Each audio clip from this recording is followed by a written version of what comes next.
Hello, everybody. Welcome to your Monday night Plastic Crack podcast, which is episode 32 of apparently our 6th season. Today, we're going to be chatting about wargaming expectations. And what better person to discuss this than global superstar Alex, suffering from Storm of Steel. How you doing, Alex? You all right? Hiya. I don't know about global superstar. Alex, hashtag great expectations. Great expectations. Why didn't we do that hashtag? We all have those, don't we? do those. How is everyone doing tonight? You all right? Steve, you survived your trip south? I mingle with human beings. I'm going to be sick as a dog soon. That's a debatable description, but yes. Yeah. You mean wargamers, is what you mean. Yeah. No, I did. I had a lovely day out on Saturday in Nottingham at the Warlord Open Day. Really good. Sort of got me enthused back into historicals a bit from being exposed to all the different systems and seminars and chats with people. So, yeah, really good day out. Really enjoyed it. So you're painting some Napoleonics, are you? What are you painting, Steve? I'm painting rat skins. We'll as my old boss said, we'll put a pin in it there and circle back round to Dom in a second. Really? I know. I'm in a much better mood this week. Last Monday was the obviously the day before the sort of big inspection, so I'm in a much sort of happier mood today. Alex, how are you doing, mate? I am good. I am also recovering from about two-week bout of COVID. So if I don't collapse into a coughing fit, that's the reason for it. I have taken a load of medicine tonight, so I'm hopefully I'm going to be propped up for this. But yeah, apart from that, I'm pretty good. Thank you. Awesome. I suppose we better ask Dom how you are. Not uploading things to Spotify, I'd like to add, Dom. Yeah, I have to say, I have uploaded 2 weeks ago's episode this morning, and the other one will go up tomorrow. And you two will be having a classroom session on how to upload to Spotify. I didn't even know. I remember we got the messages, and Steve and I were looking at these. Does he still do it? I didn't know. I wasn't even. People download it. Surprisingly, I mean, it's probably we know now. Look at our ugly mugs, and they can just apparently we're good with truckers. Big in the trucker community. Big with truckers. So yes, thank you. If you download it, that's it. So it's probably a good time to point out that you can go over to Spotify and you can listen and download to the Plastic Crack podcast. I'm not sure how the big pictures bit comes through, but I can't imagine. I've listened to it a few times on Spotify, generally in the car, so maybe I'm one of the truckers that you're talking about. But I don't know. Show us your arm if you got like yeah, just a big red arm. You do get confused when you're talking about that's a great thing. That they're talking about the pictures, but yeah, it works relatively well. Excellent. So, and Dom, you had a nice time? I did, mate. Yeah, thank you very much. I'm a bit like Alex. I'm not on medication, but I am somewhat jet lagged because I flew in from Canada yesterday lunchtime. Not Wales. So no idea. Not Wales, like we told everyone. Yeah, not Wales, no. Wales. I mean, it's similar. Canada, Wales. Yeah, I can see that. So, yeah, no. Jet lagged, and I've done diddly squat. So I hope you got plenty to fill the time because I can't show anything. I've done nothing. No, that's why. That's why I asked Alex, someone who's actually productive and has something to talk about. As opposed to you two. Yeah. After 2 weeks of me and Steve just clawing to say things, we needed someone on who's actually got something worthwhile listening to. Oh dear, no, it's been a good week. It seems to be obviously we're in the lead up to Crackcon. So that's when did you go? No, I haven't, Steph. I haven't seen that one. If you want to send Finally, just pop the email to the Plastic Crack Podcast at gmail.com. There's been a flood, I think is probably the best of orders, which is awesome. It's really, really awesome. So we might as well say now we're going to have to close all the pre-orders because there's so much for all of the merch for collection at Crackcon on this Friday, the 3rd of October, and then Dom will detail when payments have to be in because obviously we've got to get all the orders off, but I believe it will probably have to be in by the 10th, the following Friday. But yeah, it's gone mad with prep here. Haley's got the better spreadsheet that's now been created. So all the things I forgot to tell her, like there's a couple of people who said they weren't coming, and then I forgot to well, I did write it down. I just didn't tell her. I just messaged them. So if that was you, I apologize. Haley's a lot more efficient than me. I hope Ken's driving. I hope not, to be honest. I mean, can you imagine him? He probably selling it on the way for no. Ken has. I spoke to Ken this week, and Ken has his job. And by the way, right, anyone who saw Ken's post, yes, Ken is going to be doing a PCP themed quiz at the Tudor Bar, but it's not on the Saturday night at the same time as the curry. As he decided, but it's on. Well, the maybe Friday it is. night, Maybe it's an alternative. He's going to be sitting doing a quiz on his own while we're all stuffing our face with curry. A fringe event. The fringe event, yes.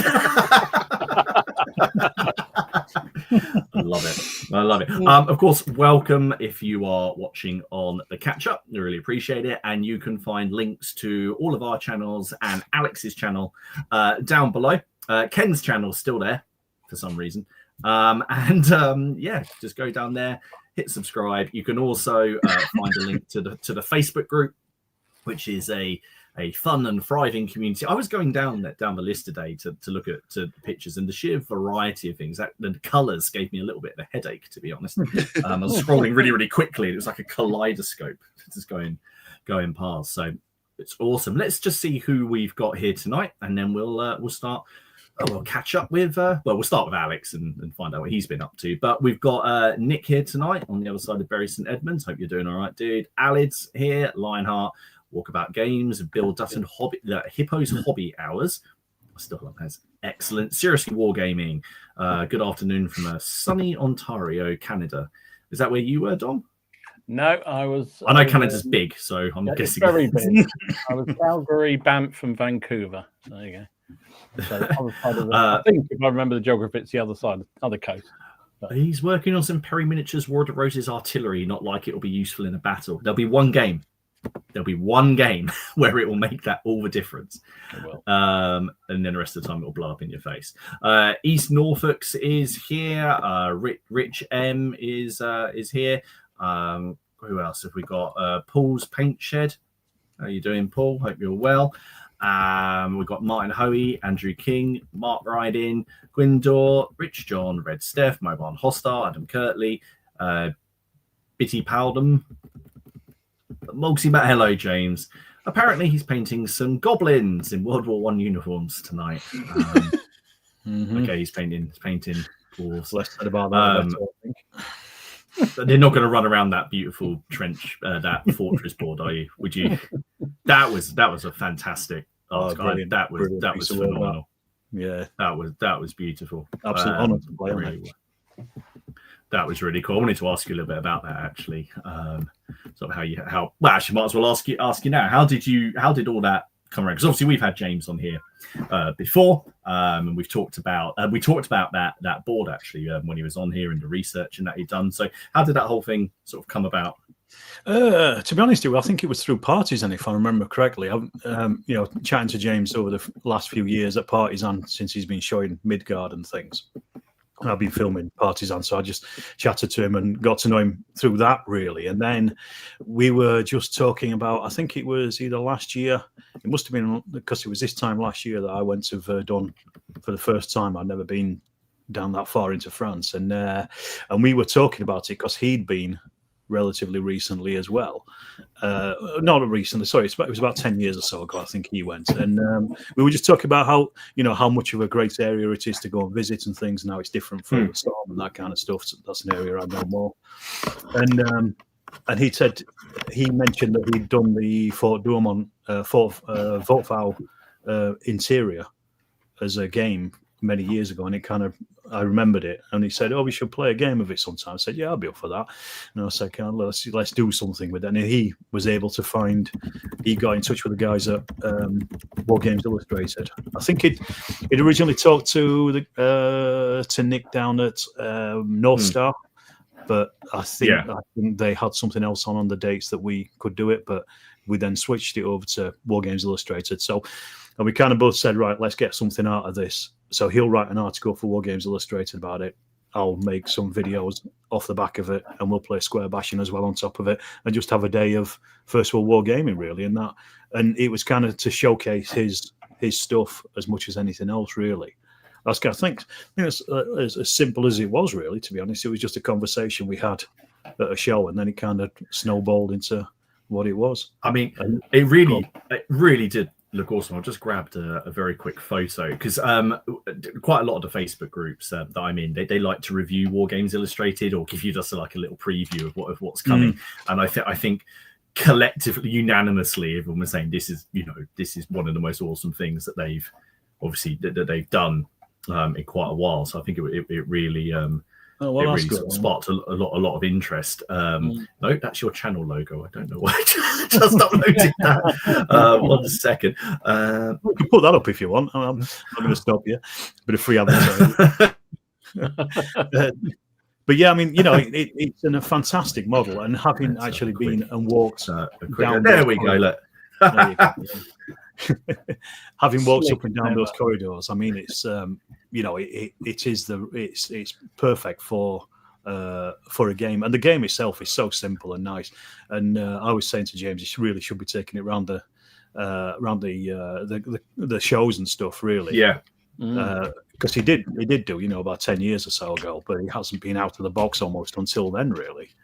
I mean, I don't know if I'm speaking out of turn there, James, but that's kind of the impression I got, that he's not played it. And yeah, so maybe you might see it at a show, but I know obviously he's pushing Midgard a lot at the moment, and trying to get sales up on that. So obviously it takes precedence, but hopefully it'll come out at some point. And it's a great game, really good fun, dead easy.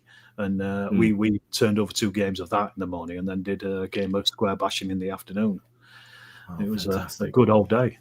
Fantastic. James. Well, both of you are coming to Crackcon in a couple of weeks, and James is bringing Midgard. He's linked an article today on the stream because he's going to be running his Trojan War scenario, where I think everyone's fighting over the body of. I want to say it's not going to be Achilles, Patroclus. I can't remember. Some dead hero. So they're going to be fighting over that. But you've got you're going slightly a little bit different this year, aren't you? With your game that you're putting on. Although obviously between 40K, the emails, 40K, is it true? Alex? Yeah. Oh no, there's definitely scale creep in your game. You're going a bit bigger, aren't you, this year? Yeah, well, this is again, this has nothing to do with me. This is Mark Richards. If you really want to know, he's got a 54mm scale trench system that we're going to be playing through the Mud and the Blood on it, with 135 scale figures with a couple of tanks kicking about as well. So that's going to be quite exciting. We've been discussing various platoon organizations over the last couple of weeks, and just trying to fit his figures into some sort of semblance of reality. So yeah, it's going to be interesting, I think. And Through the Mud and the Blood's such a good game anyway. I think hopefully everybody will enjoy it when they play it. I'm hoping there's going to be a bit of a sort of a pause in the fighting over St Albans, and I can abandon the Yorkists and the Lancastrian stuff. Just say, Viv from Knights of Dice just popped in. How you doing, dude? Hope you're well. He's just finished work and he's on his drive home. Nice. Excellent. I hope we can give some pleasant conversation. It might turn a bit turn on itself a little bit later. Well, to be honest, I've lost track now of where I got up to on the list of saying hello. So hello to everybody who is in the chat. If I miss it, you know who you are. But welcome. Thank you for tuning in. But it's been a bit of a funny week. I'm halfway through about 3 or 4 videos. I've got that thing again where I've got loads in sort of production and none finished. So I've got to, and I don't know when they're going to be finished. I've got to actually get some bits sorted out. And also I've got some books to have a look at, and one of my daughters has a birthday, so I'm not going to get a video out that day, so I think Haley would end me. Well, let's priorities, sort of priorities. Yeah. Well, one of my kids is showing an interest in Wargame. The other one has shown an interest in the colours, and this is her spider.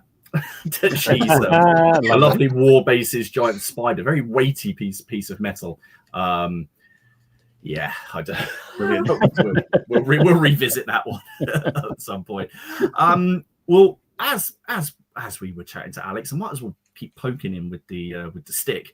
What have you been up to recently? Because obviously we keep up, and I'm assuming that most people who watch this are familiar with your channel. But if you're not, let's do it. What's the elevator pitch for Storm of Steel? Just in case there's anyone who's listening. We've had quite a lot of new subscribers recently, so if you listen to this, welcome along to this. And how would you describe your channel, Alex? I'd say it's a mostly historical wargaming channel, which concentrates mostly on 3 periods of warfare. That's being the First and Second World Wars and the Napoleonic Wars, with a little bit of spread into other stuff. So I've been doing a little bit of Vietnam things of late, because it's a scratching an itch that I've had for since I was a teenager. I played Vietnam War gaming when I was a kid, and I've gone back to it full circle now. You know how you do when you get older. You've got that disposable income. Yeah. It's like, right, I can buy more than 3 figures now, So I've kind of been exploring that a bit, but I've also the most of the output has been the Warlord Epic stuff. I've been trying to put together the Prussian box set at the moment. That's what I'm working my way through. So that's some of the stuff you'll see up. The channel itself it pretty much covers, as I say, mostly Second World War is probably the predominant part of it, but with the other 2 periods kind of following close on. And it's a lot of battle reports. I do large amounts of chain of command, as I'm sure some people will be aware of if they do follow the channel. But I just put out a couple of videos of Black Powder and General Dame 2, which I'd filmed back in January, I think it was, or February. Oh wow, yeah. They've come out, yeah. So I've got quite a backlog of stuff to come out. And but I try to do some of the more slightly obscure stuff as well for the Second World War. So the Far East, for example, is one of my big interests, the Malaya campaign and things like that. So I've got some battle reports of that coming out as soon. Go on, you were going to ask a question. I was just going to say, is that even though I don't do a great deal of sort of World War II or any World War One wargaming for that matter, when it comes to World War II, I'd say that it's woefully underrepresented in battle reports across the space. I know Steve has done a bit of stuff in the East, but it's something that does stand out, especially when you're popping up the pictures and the hobby updates. Yeah, it really does. I mean, a lot of people, when you say I'm doing the Far East, they think of either the Pacific, so it's the American involvement, or they think of the later Burma 1944-45 stuff.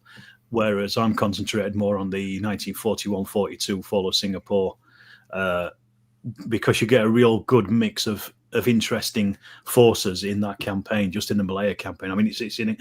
If you scratch the depth of it at all, it's incredible what the Japanese did. They got from the top of Malaya, landing on the beaches, right down to Singapore within about 6 weeks. It was faster than the fall of France, and a much longer and harder distance to go through. And then they're up against all kinds of British, Australian, Indian troops, and within the Indians there's so many different types of Indian troops. So you've got Punjabs, you've got the Gurkhas, all these different forces that you can kind of mix up and stuff. So it's even just within this 8 to 8 week campaign, there's so much that you can cover, and it's not a foregone conclusion that the Japanese are going to win. I mean, they did in history, obviously, because Britain lost Singapore, but they lost Singapore at the point where the Japanese army was literally at breaking point, and had it gone on a few more weeks, I'm not particularly keen on what ifs, but had it gone on a couple more weeks, the Japanese logistical systems would have just broken, and they would have probably had to, start retreating themselves. But obviously, the British didn't know that. When they were having the reservoirs cut off and they were being surrounded and things, it's difficult to tell that. So yeah, it's a really interesting campaign in and of itself, and with Rich putting out the Far East Handbook for Chain of Command. I mean, I've played the Malaya campaign with all sorts of stuff like Rapid Fire and IMB Shot Mum, and then more latterly Chain of Command. But he's done a pint-sized campaign for the First Contact at the Jitra line, and it's a really, really good campaign, small campaign to play through. Dex and myself have played through it, and it is difficult for both sides to win. There's a lot of decision making in it, and it's really good, really, really clever stuff. And just the campaign itself is interesting. I was just going through some of my books the other day, and I realised I've got quite a selection on the fall of Singapore, that I've been buying over the years and forgot I've got them, and they're kind of just on the shelf. Oh yeah, I wonder why it is that, because you're right, Alex. That period. Generally, and you could extend it out to some of the Dutch colonial forces well involved in that kind of stuff, and other quite small nations involved in that campaign. I wonder why it is that that's just never really hit the psyche of the wargaming community, is it? Because I mean, everyone does Western Front, and as you say, if they're talking Pacific, they do the Americans, the island hopping stuff. It's almost a forgotten voice, but I think it's because it's a defeat. I think it's because there's so many myths about it. That, it was the Japanese did, almost run rings around the British and the Indian defenders. But there's lots of reasons for that, because there was a war going on in North Africa and Europe. So they just didn't have the material or the men or the manpower.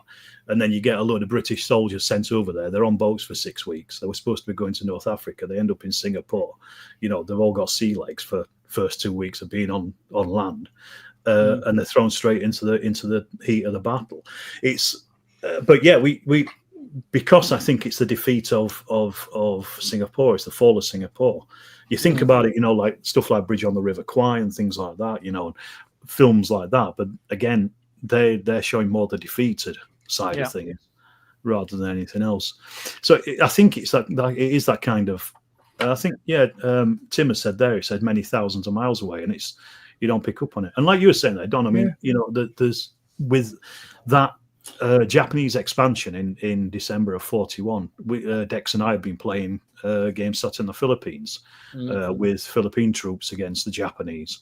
They were having the same kind of issues as well, because these Japanese troops that have been fighting in China, absolutely hardened veterans, are just running rings around everybody for at least a year or so. So it's it's really interesting because a lot of the European nations are still fighting out in that area, even though they've been defeated in the West, like the Dutch, for example.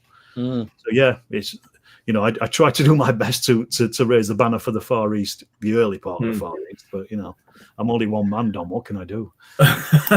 Well, I think Matt just kind of something. He never wanted to do anything in the Far East because we lost. So at least you're honest, Matt. I mean, at least we lost in Northern France, to be fair. People do that. Yeah, that's it. Yeah, just you're such a glory hunter, Matt. You sent me in a few pictures, so and this is really cool. And guys, if you do go over check out all his videos, but check out his hobby updates, because you try to put those out weekly or bi-weekly at least, don't you? I do. It's fallen off a little bit because we've been decorating. I don't know if you can see behind me here. I'm still working on the war room. We've got loads of boxes and stuff because we're still working on the bedroom just on the other side of the corridor here. So this is a bit of a storage, so I can't really get to anything. So and I've only just managed to set up a painting table, which again you can see behind me. So it's been fits and starts at this point of getting anything actually done. And then I'm off to Cyprus next week as well, so there won't be any hobby updates for a couple of weeks, I wouldn't have thought anyway. There'll be plenty. So you've got, here we go. So we've got some of your epic Prussians here. So these are the Warlord models. This is probably going to give Steve palpitations. I mean, one Prussian Landwehr, which is we're on to a winning start there. But, that scale, they're tremendous. What I like about everything you do with the epic stuff, Alex, is the consistency. They all look consistently good. Thank you. And do you know what? I can always tell if someone showed me yours and somebody else's, I can always tell that you've painted them.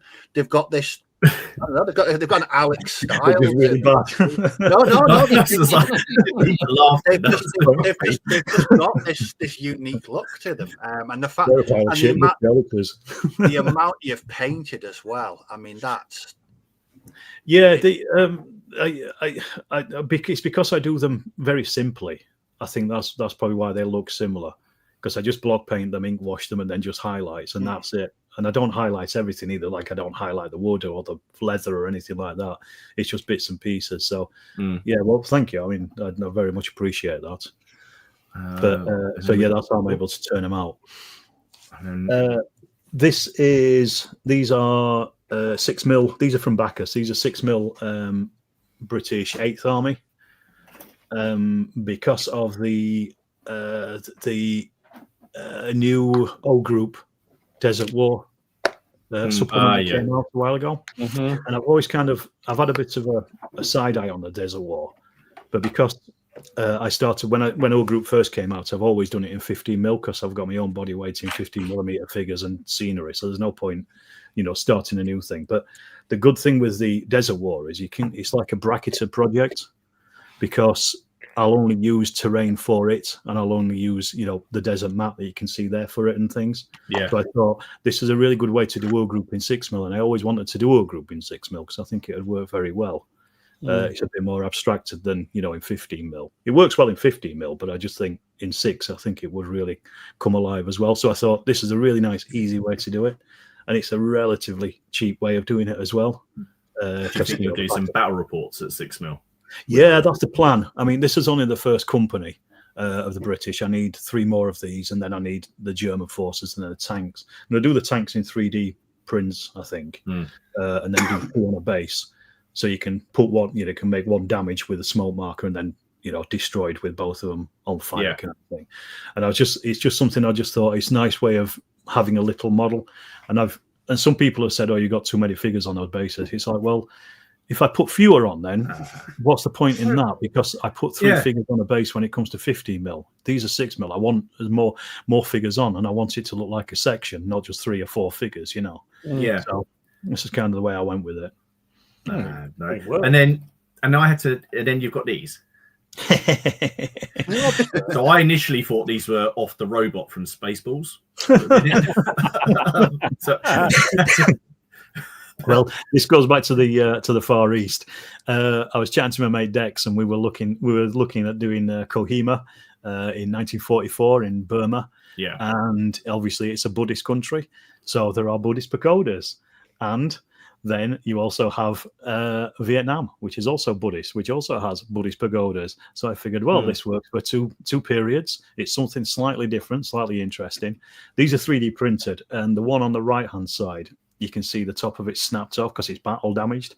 What it really is when I came to undercoat it, I dropped it in the back garden and snapped it off. So I was despondent for a little while, and then I thought, oh God, all right, well, I may as well make it a proper one. Well. Yes. Robin's comment, it would just like to know, what is too many figures? How does that work? Fair point. Excellent. No, it's very cool stuff, and it is really. I mean, even though you focus on 3 periods, your output is always quite varied between those 3 periods, which is always really, really nice to see. But let's give Alex just a second, and I'm going to now poke Dom just to see if he did anything at sea when he was away. Nothing at all. Right, that was quick. Right, that was it. What are you planning on doing? What are you doing now? At the moment, I'm basing up some asaguru for my feudal Japanese forces. So I think the plan is this week at the club to have a pike and chopped samurai game. So I think there's enough now. I did a little one on the table here, which I put on the channel before I went away. No, I watched that. Yeah. No. And And so I'm going to try and remember a bit more of the rules this time and have another go at it with a few of the folks down the club. So it should be fun, hopefully. So yeah, I'm just spacing up these, getting them all ready for them. So that's it. Brilliant. Sorry, Steve, I know what you've been doing. Well, you don't want it. Yeah, go on then. I know what you've been doing because I wanted to do it, but you beat me to it. This was featured on the news last week, and it's the new plastic gallows set for Dead Man's Hand by Great Escape Games. Oh, that looked really cool. I painted mine up yesterday. Such a good photo as well. That's so cool. Yeah, it was when I got back on Saturday, it was just waiting for me, and I wasn't planning on doing anything with it. And on yesterday morning, I thought, "Oh, look at that!" I thought, "Well, I'll glue the gallows together." Well, that went together really well. Let's just undercoat them, and then I finished the whole thing in one day. Lovely. Yeah, I agree with that. It's just a brilliant kit. It reminds me of the Johnny Cash song, 25 Minutes to Go. Yeah. 25 mil to go, isn't it? Really?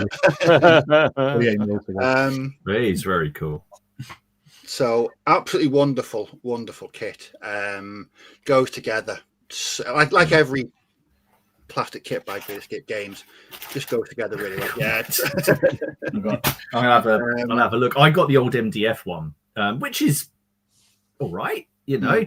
But the plastic stuff which they're putting out is really the scenery is lovely, and I just think it's nice to have a gallows. It's a weird thing to say. I don't know. Yeah, I mean you could use it in quite nicely any scenario, couldn't you? Yeah, absolutely. Yeah. Oh, but yeah, you could. I just enjoy it. It's been a long time since I sat down and painted something from start to finish. That in one day. It was just really, really good. Great kit. Comes with a few options as well. So you can just have the nooses. You don't have to have someone being strung up. There's loads of different options for the other two guys as well. But yeah, brilliant kit. Highly recommended. No, so you play you play a bit of Water Cowboy, don't you, Alex? Mm-hmm. Yeah. We were playing Water Cartel actually recently, about a month or so ago. That's the modern version of it, Mexican bandits. Yeah. Do you do that at 15? Water Cowboy? No. Well, yes, I do, but the game we played was 28 mil. We tried to 15 as well. I do have. I think I've got a video of it coming out at some point in the future, probably in about 6 or 7 months. It was recorded about 3 months ago. Keep an eye. Alex, how long is your backlog on your films? Because it always seems to be this was filmed however many months ago. It's like I barely keep up.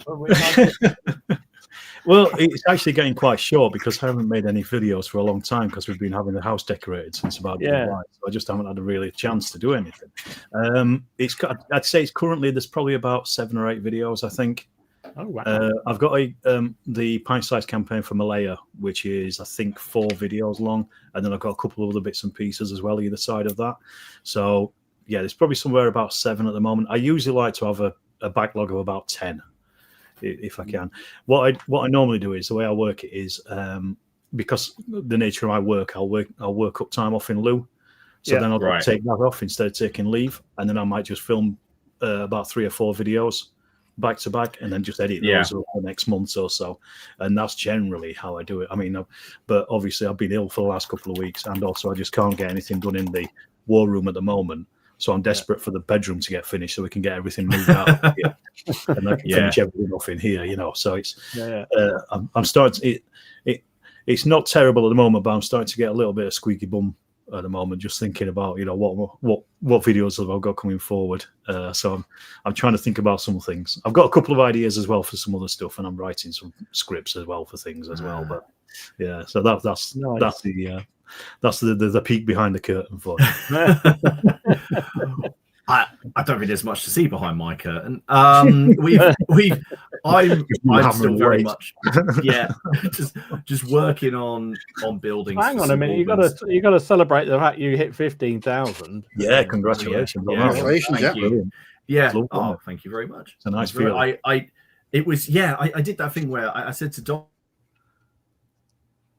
Oh, you said to Dom. We were chatting earlier. I sort of woke up and sort of just opened the app. I sort of went, oh, put it back down, and it just it's slightly threw me, and I went back. But I wait to see, because I knew if I said someone's going to unsub, and it would dip back down the moment I tried to do it for back. So no, that was very cool, and so we've got a little bit of a competition or a giveaway on the channel actually at the moment for all of this stuff in here, which Parabellum Miniature sent over, which is enough sort of terrain to fill a small board, especially if you want to fight over a windmill. It was very cool of them to send that over.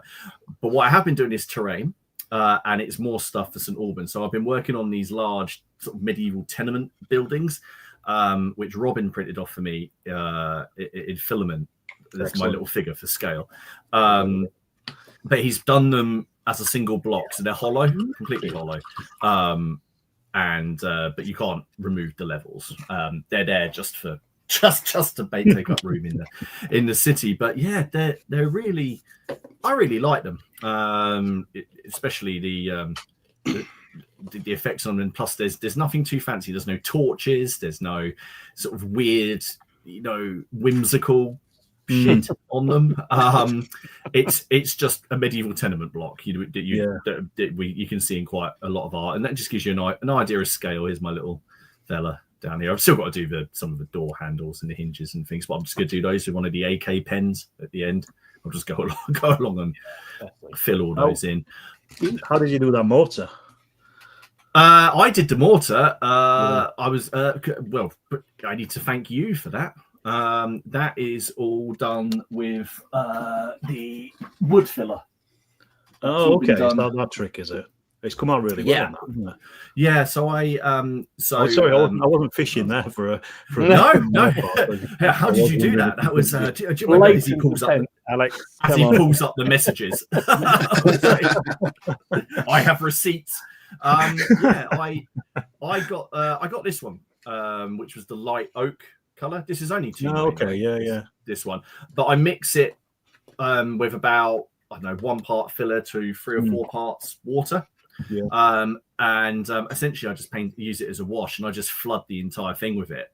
And then I wipe it off, but I use a J cloth. I don't use tissue paper, because tissue paper rips really easily, and you end up with these weird business. But when you were telling me about it, what I love is the sort of tonal effects, because the brickwork here has only been painted one solid red.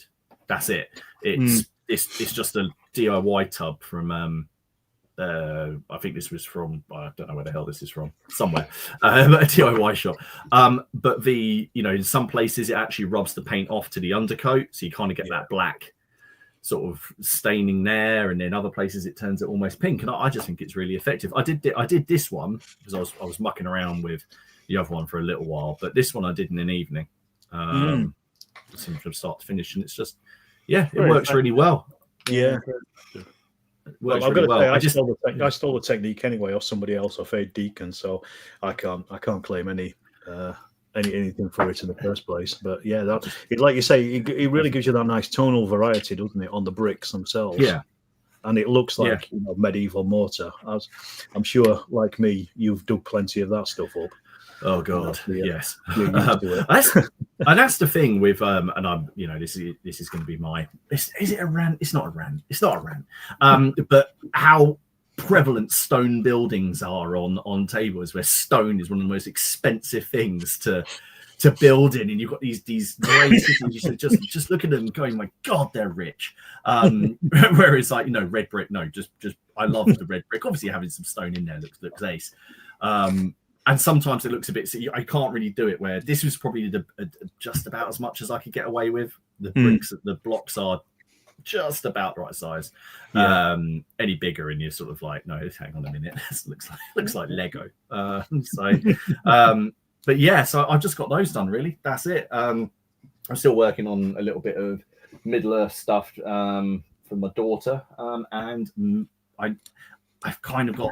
I might paint up some more units for Crackcon, and I'm also working on some more Great Northern War bits. I've got a whole load of things that I've printed because, well, we'll talk about it in the news, but something's given me a bit of a push there to crack on with that. Anyway, we should probably have a little chat about the topic because we've been going for 40 minutes. So what I thought was since we have Alex here, a good chat would be about wargaming expectations versus reality, and that can be anything from what you thought the hobby was going to be like when you got into it. So you thought it was going to be all nerds with and epaulets, and it's in fact all rock and roll and drinking till 2 a.m. whatever, or down to YouTube. What are your expectations for YouTube? So I've got a few questions that were sent in to me and a couple I've come up with, and I know you guys have been thinking as well, so we'll go around, but let's prod the guest and trying to think of something nice to say. He's representing Yorkshire today,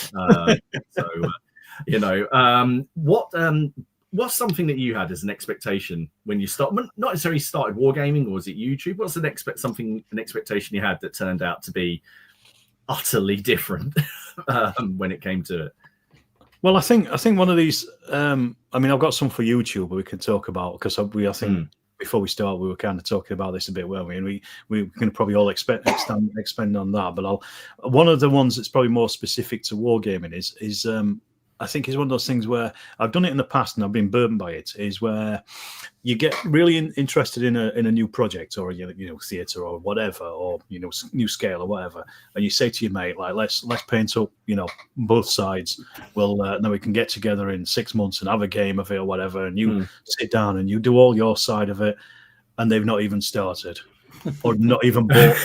Yeah, and you're like, right, okay, so what's the point in that? And it's kind of so. I think that's the reality of it, is the fact that relying on somebody else to do something that you are really enthused by generally doesn't work, and it's a case of like so ever since I've always painted both sides of an army, of a theatre or of a force or whatever, and I think, but then I can just deposit it down and say, right, we can now play a game.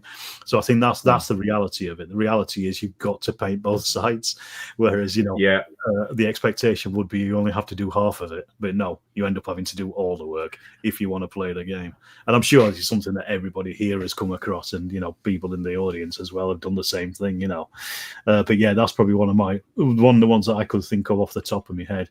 And I said, because I make sure that I do both sides of a project, it generally gets finished these days. So my expectations are already set anyway.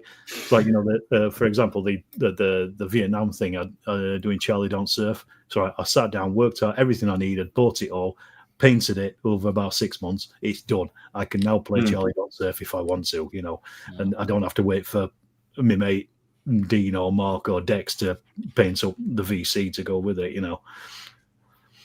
Yeah, it's a very rare thing when everything aligns like that between you and your buddies, isn't it? Where it just so rare. You're right. I mean, we all have these things where people love different things, love the same idea of a project, but maybe they got another priority ahead of it, and they. So see, I'm quite lucky because one of my main games. Robin does everything. Robin does. Robin will paint. All I've got to do is sort of wave a rule book near him, and then it'll be bought. There are things that we've bought collectively together that we've done nothing with, so I don't feel as bad at that point. We've both outlaid for it, and it's sitting on the shelf. And every now and then, one of us posts a picture going, "Oh, I put some paint on this." It's like, shit, need to go on. But generally, right. But no, I absolutely no. I mean, Steve, is that something you sort of like? Yes. Does it surprise you that I had to paint up all of the Turnip 28 armies? I'm stunned by that, Steve. I thought really? People would be banging down the door to No. My mate that I game with, he likes bolt action, and that's bolt action. So if we want to play anything different, I've got to generally paint up both sides. Now that I'm mainly focused on small sort of skirmish games, it's not that difficult. I can paint up 6, 12 figures quite easily. If one day he decided to message me, and this will never happen, but theoretically, if he took a blow to the head and messaged me and said, actually, I've got a hankering to play a massive Napoleonic game in about 6 months' time. How do you fancy it? I wouldn't be able to do it. I just wouldn't. But thankfully, he knows me a lot better than that. Yeah, never gonna happen, eh? No. But bolt action, I'm normally safe because he fixates on his bolt action projects and he does his research and his planning. I can always guarantee that we'll have at least one opposing army each when we play bolt action. That's I think something like bolt action is probably a little bit easier though, anyway, isn't it? Yeah. Because there's a lot of players of bolt action in clubs and things across the country, and most people just have one army of it, or maybe two or something. But I think as well, I mean, another thing for painting both sides, the reality of it is you've also got that color palette across the entire thing as well. If you're playing against somebody else who is a completely different painter to you, the two things might clash as well a little bit, and it just kind of brings the table together. Because wargaming is all about aesthetics at the end of the day. Otherwise, we'd just be pushing pieces of paper around with a on it, wouldn't we? And I kind of like my tables to look, as though they're all made by one person. Rather consistent. Consistent is the word. Rather than having like a hodgepodge of things. No, I agree. I mean, the thing is as well. I mean, I guess, and this isn't a criticism of things, but with 40k and sci-fi and fantasy, because you're opening the door to a universe that's populated by so many different races and armies that all seem to be vying for the same bit. Then obviously that's opened up. I'm not going to use the F word. I know somebody's used it in the chat. I'm not going to say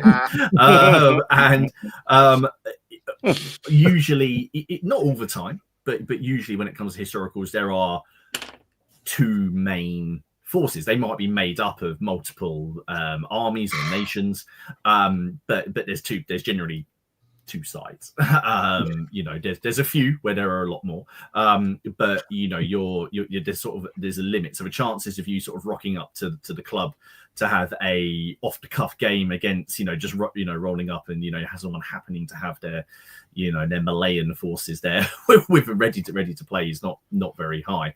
Robin has just said, I mean, to be fair, we have done this. This is why you have evening gaming sessions where you actually just sit there with 10 different base types planning out. Yes, we did do that. We did just sit there drinking coffee with bases, trying to work out how. Whether we're, I'm going to say I wonder if we're a bit odd, but I know we are. But in the way that we game, because it always interests me. Most of the community we see active is like all of us, that we probably have too many projects on the go, loads of armies of all different descriptions. I wonder how many just have one or two armies, and that's what they play constantly. Because that would mean that you're not necessarily having to, if you're building, I don't know, a French Napoleonic army, that's the only thing you ever do. That's the only army you ever play with. It's a much more finite kind of project, isn't it? It's sort of, so I don't know. I'm just intrigued. We've all got multiple hobbies, multiple armies on the go, loads of different periods being fought out, loads of different army, nations, factions, whatever you want to call them. I'll go there. I just wondered, just whether we are the anomaly or whether that is the majority. I don't know. I think with me and my mate with our bolt action armies, we've always done corresponding projects.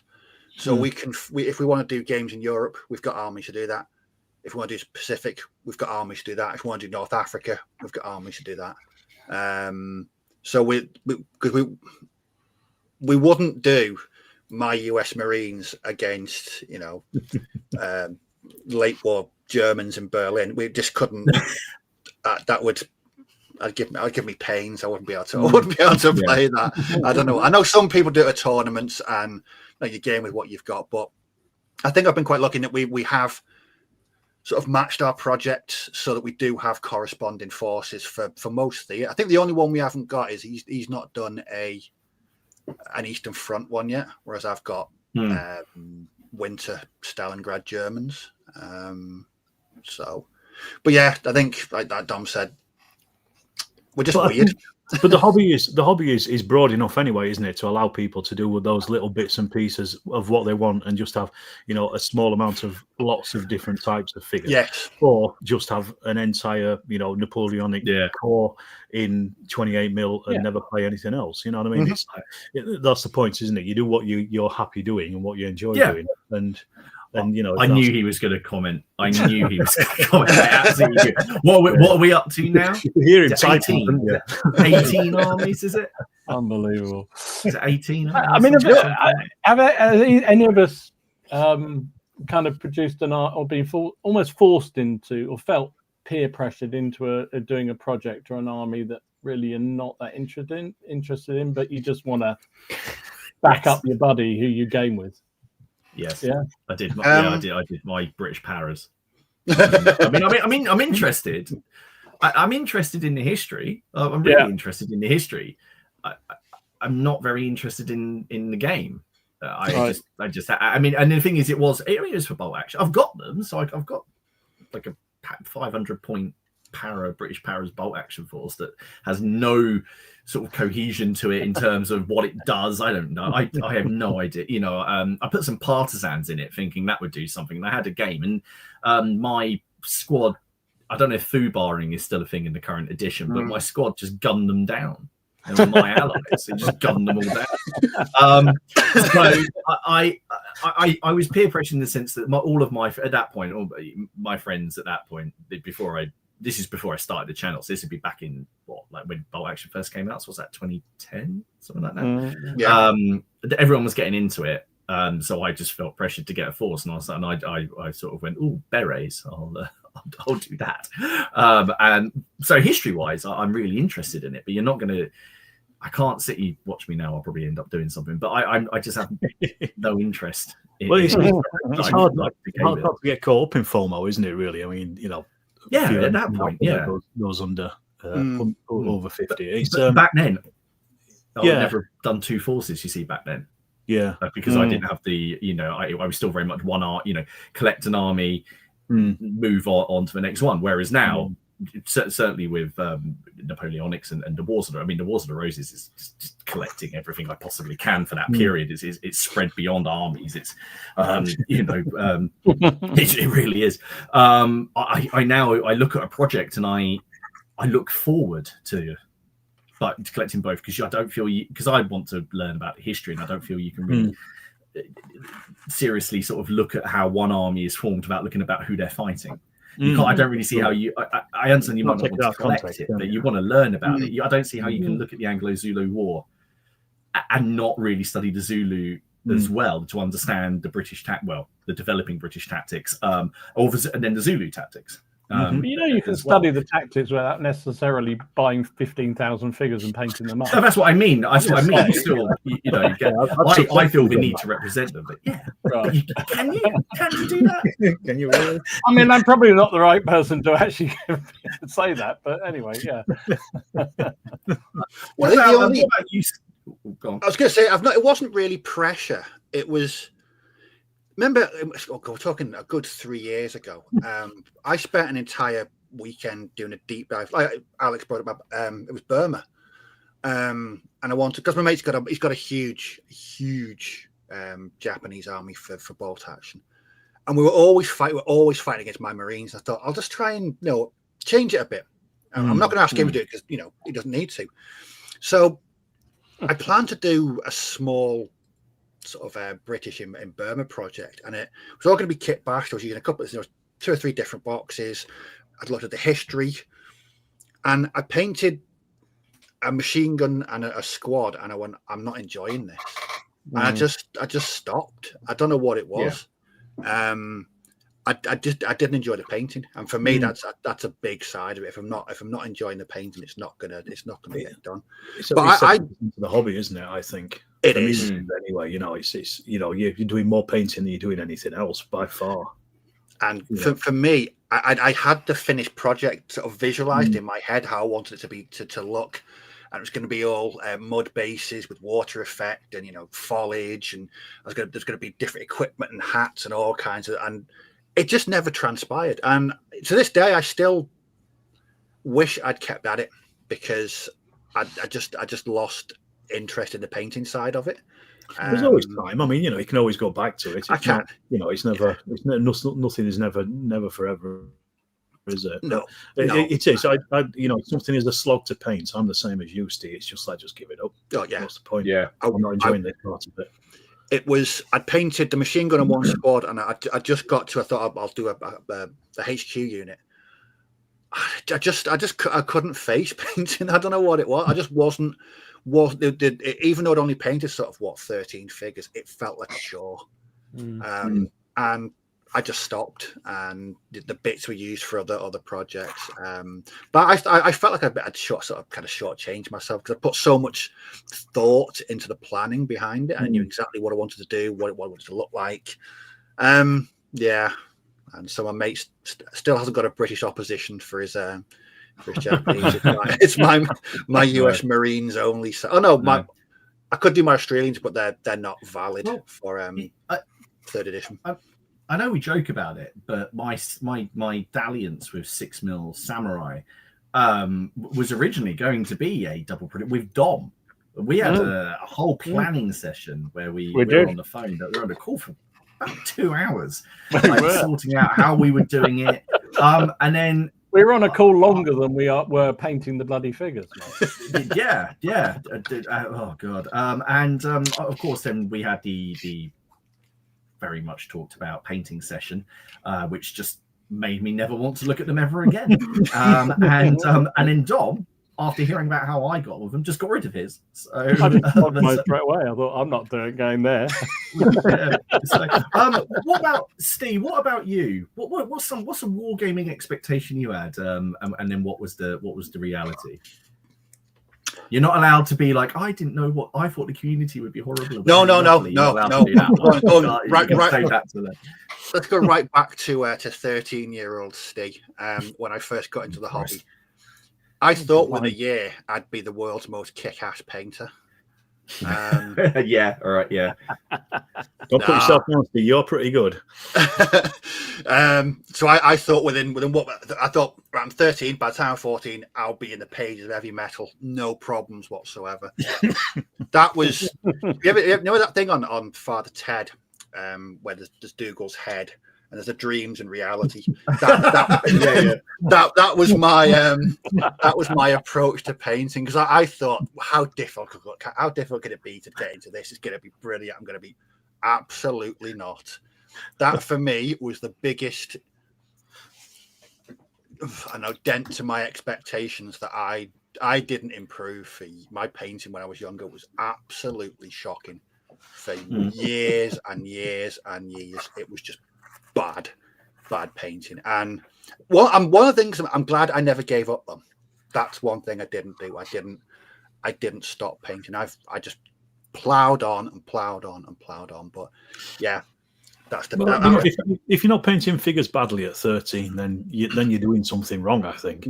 I mean, everybody does it, don't they? There's a point where you do get to a point where you break through, I think, and I don't know when it is, but there's a point where something just a light comes on at some point where you just realize, all these techniques seem to come together. You kind of learn over the years, and it just I think my eureka. Put this up. Sorry, we just said his favorite thing is that 13-year-old Steve was a realist, and it just wouldn't happen over it. So. No. There was some tempering of my expectations somewhat, but I think for me, so if I started painting in 91, it would have been about 90, I don't know, 96, 97 is probably when I hit that point where I thought I'm actually getting better at this, and from then on I just keep painting. I just remember discovering washes. Sepia, just everything was just sort of like just brown. It was everything. I remember painting my Deathwing Terminators, and I remember being like, "No, I'm going to do it this kind of like dirty," but everything sepia, everything. It just kind of had its tone. It's like someone had just turned a filter on, like on Instagram, and just like looked at it. And my worlds were a strange sort of stained in tea. Like it was no. I know what you mean. there were techniques. I don't know what it was with me. There were techniques I refused to do for ages. Like I refused to dry brush things. I don't know why. I just refused to because I was just like, this is going to be crap and go everywhere. And then realizing that you've got the right techniques for certain obviously you don't not use it on everything, but certain textures in it. Like you have like fur on a cloak or something, and then I'd see my mate do it. I was like, did it? Oh, this is really easy. Why didn't I do this, Martin? You idiot! Like, no, I was dry brushing. One of those techniques, though, isn't it? It's like it's kind of looked down on. Yeah, because it's a really old technique from military modeling. I used to do when I was a nipper. I used to do military modeling. I would dry brush stuff, and I think it's a throwback to that. People say, no, it's an old technique, so you shouldn't use it. Do something else. Oh no, it works in its place. I still use it nowadays. Yeah, it was one of the first techniques that I over relied on. Because at the time, my mate Ian, he'd painted a dark elf army, and it was all dry brushed. He knew what he was doing now. So when I come to dry brush on my Blood Bowl teams, just like someone thrown Tipex over them, they looked horrific. Yeah, Martin giving all his minis the 2010s video game pistol. Viv said, "Stained in Tea would be that is a really good name. That'd be a good sort of history chat if you were, this week on the Stained in Tea, we're discussing the Malayan campaign. Yeah, Mark's talking about I dipped. I dipped. Yeah, dipping was my thing as well. Yeah, dipping was the thing that suddenly I thought, bloody hell, this is the secret. This is magic. This is magic wand that will change everything. And I dipped everything. That. It was stinky old dip that Army painted. That dip, and it was also how I discovered frosting from varnish afterwards. when you go over it, and it just and then you hadn't done it and it shrank. So you ended up with all the god. Yeah. I know a lot of people still use that dip, but I think they're much more sensible and they actually just brush it on. I thought that was a technique. Them into the bloody pot. I mean, that was quite a few years ago, wasn't it? I mean, that's a couple of decades ago. No, that was a big thing, wasn't it? Really? Look at this, old school. YouTube pushed a video on me told avoiding the wash and dry brush trap. I think might have to go have a look. I'm going to look into that. Dom, what's an expectation you had when you set off on your wargaming journey? Well, what was your expectation? Obviously, you're going to refer to the fact this was ancient history. So, 13-year-old or 11-year-old Dom going off to a wargaming club for the first time. Back in the black and white days. I honestly. I was just gobsmacked by the whole thing. I can't honestly say I had any particular expectations about it. I just was fascinated by military history and toy soldiers. And I think I'd done the old Airfix thing and, as we all did when we were kids, sort of slapping paint on them and then watching them chip off because they were that horrible plastic. And, they didn't look anything like it. But in mine, they did. That was Wellington's battalions going forward against the French. I just, I don't think I had any particular firm expectations, but I do remember, unlike Steve, I had a much more realistic approach with my painting. And I realized there was no way on God's earth I could paint like that. And I, in a way, I was almost put off. I think the first club I was a member of was Heston Wargaming Club on the edge of just near Heathrow Airport. And I used to go down there. I can't remember what night it was now. And they were so accommodating that they just let me play with their figures. So for a couple of years when I used to go down there, I never needed to paint any figures because I just played with whatever they were playing with. So. And that worked for me because I thought there's no way in God's earth I can paint like this. And it sort of almost put me off from that point of view, having a go at it. Maybe that's why I still got a bit of a chip on my shoulder about painting. I don't know. Maybe I should sue them or something. Yeah, so it's weird. I honestly just think I was just fascinated by the whole thing. I think I've told this story before, but one of my at school, mad into D&D and things like that, and I just loved the history and didn't, I had all the used to get all the Featherstone and Grant books out the library and just pour over them. Never did really serious gaming apart from a bit of Airfix stuff, the Bruce Quarry stuff for a while. Yeah. I never expected the boot room, I have to say. Still not quite sure how that happened. Anyway, but I forgot what I was saying now about all that sort of thing. So, but it was, so it was one of my mates, and his dad was into wargaming, and he had the entire Confederation of the Rhine army in 15 mil, all the different nationalities, all the different states, in 15 mil Napoleonic figures from, I think it was 1809 campaign or something like that.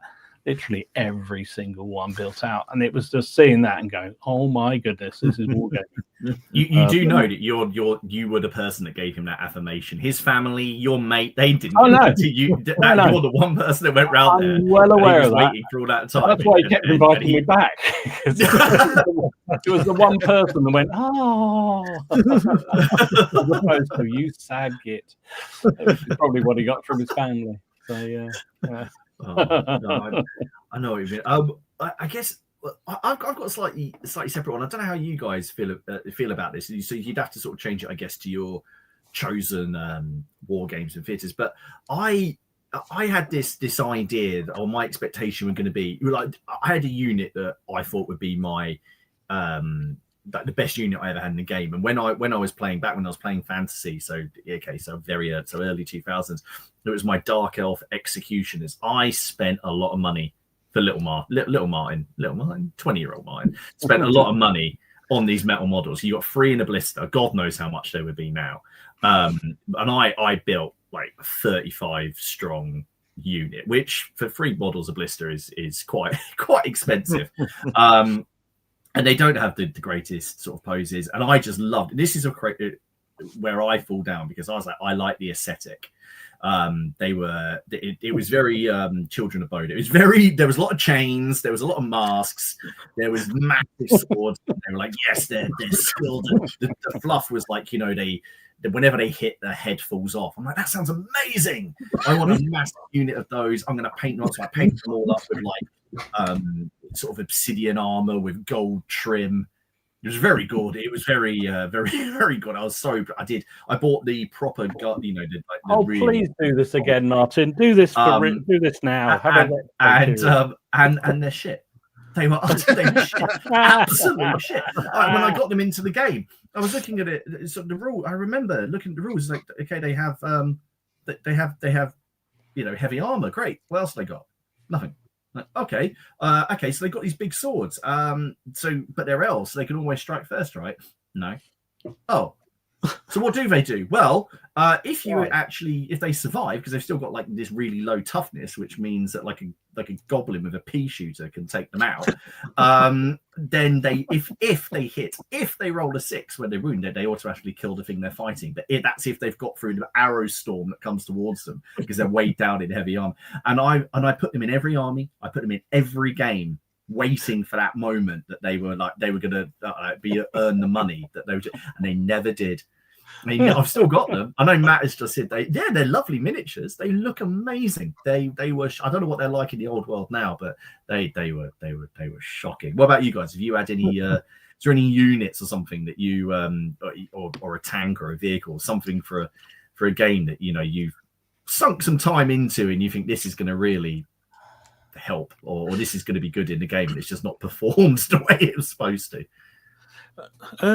As an adult, I'm a bit more complacent about these things. I don't really care. It's like if it goes wrong, it goes wrong, and it's funny. It's part of the narrative of the game. But when I was a kid, it was very different. I think when you're a nipper and we had I bought the Skeleton Horde for Warhammer Fantasy Battles, which I think must have been second edition or something. Yeah, when we were playing it with my mates, and I thought, it's got to be cool. Skeletons, they can't be killed, can they, or anything?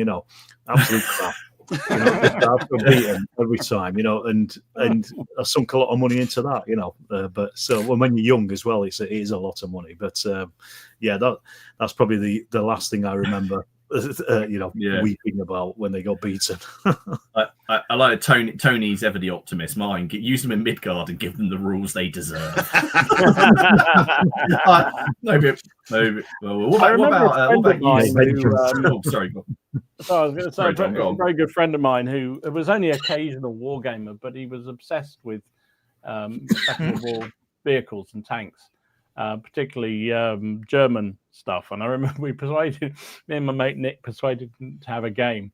I think it was Rapid Fire or something like that. I forget now what exactly it was. And he was so excited, this chap, that Rob was his name. He said, I can... he could fit. We let him field a Tiger 1, and he thought that was going to be the most dominant thing.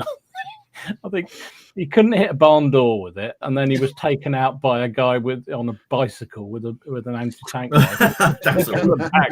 And I don't think he ever came back to play. Expectations are up here. You always reality somewhere down there. That's never. I remember playing Flames of War, and I had two Tigers rolling around doing what Tigers do, and one of them got taken out by a Sherman Observer tank that was sitting like on the other side of the battle, and my mate let his son come in, and he was like, "Oh, can I roll a dice?" So he did. It was like a 6 followed by a 6 followed by a 6. Oh, you never play with kids. So what happened? What happens then? It's like, my Tiger's been destroyed. Yeah. Is that which one is it? Is that the command one? Yes. Another friend of mine banned my daughters from coming when I used to play in the garage. We used to play a lot of Wings of War, isn't it? Wings of War. What's the First World War aircraft game with Wings of Glory? Wings of Glory. Oh, I love. And we used to play that. And my two daughters, when they're probably about the same age as yours now, Martin, used to come out and sort of say hello to everybody. And it was only because they knew we had Chris and Coca-Cola and stuff there, so they could help themselves to it. But then my other friend Tom decided that he'd let them play, and they'd always shoot him down, just absolutely always. And they didn't let him. So after that, he said, "No, they're not coming in anymore. That's it." They take a 2-man observer thing and shoot him down every single time. It was just so funny. So funny. Awesome. I think it's probably time we said Brady just did some news. I've got a whole bunch of other ones that people have sent in, and the comments have been going well. So let's. There's been a few things happening. There's actually been quite a lot. To be fair, so. I'm really sorry. I'm going to play the music, but so let's just get this out of the way.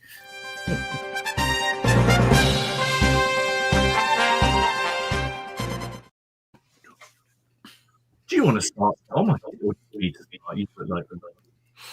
I found a couple. I mean, obviously, I haven't been around much to see, so let me try and find them. Oh, where are they? So a couple of things I saw are. Some really nice figures from a company. Oh God, what are they?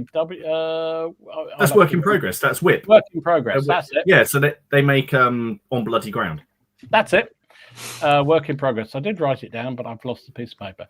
Work in Progress. They've got some new metal Sea People ranges there, which are really cool actually. Because this is something I want to get into. That's why I'm worried about James's game at Crackcon. So they look really cool. So, and they're actually quite reasonable as well. So that's one. They do unit builder deals, don't they? Where you can pick things up in quantity quite at very reasonable prices. Exactly. Yeah, exactly.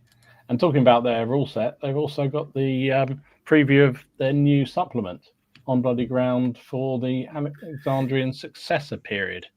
Yes, I am a little bit interested in this because that is a period I'm always fascinated by. It's a good solid rule set. It is good. I mean, you don't have to because I reviewed it and you can. It promotes. I say promotes. That makes it sound. It does figure removal for mass battles, which I don't. I like having my units multi-based, so you don't have to at all. You can still multi-base and play coins. It's a good system. It gets a lot of traction when I see it posted up. Yeah, I haven't had a go with it, but I shall see. So other ones, Gringo, they're continuing along with their Vietnam releases. So I like these because they kind of fit within the sort of movie genre, don't they? These guys wearing the ponchos and looking like they really don't want to be there, which is probably very apt. I think they're really nice. So they're a new range coming out, or early releases. So of early war grunts, as they call them, which look really cool. Also, company you don't see very often getting featured or they're getting the love that it should, I don't think. Elite Miniatures. So they do a really interesting range of figures, Napoleonic primarily. But he also from time to time does this deal, which is he has basically professionally painted figures that he sells off. So if anybody's looking to pick up the command stand of Wellington or Prussian ones, they're limited time deals because I was thinking they were unpainted. I was thinking that's GW prices, isn't it? No, they are painted. Very nicely painted. Yes, £127.50 for what is it? 1, 2, 3, 4 cavalry, 5 cavalry figures. Probably a little steep, but if it's painted, maybe so. So there you go. So if you're interested, check them out. But also, I think Elite do have some interest. They have a very unique pose, shall we say? Yeah. Which you'll either love or hate. Most of my Swedish army is Elite. I actually quite like them. And then finally, one from me for Steve. You'll like this. Oh, yes. The first of the tanks. It's out for Quaz War. Oh, wow. Yeah, enough said, really. Just looks kind of funny. That's it. That's all I've seen. Okay, let's have a look. So, I saw quite a few things actually. So, Wargames Atlantic. This box is now available to order. This is their the Hey Ho collaboration they have done. So, the Hellion Wargames Hey Ho rule set.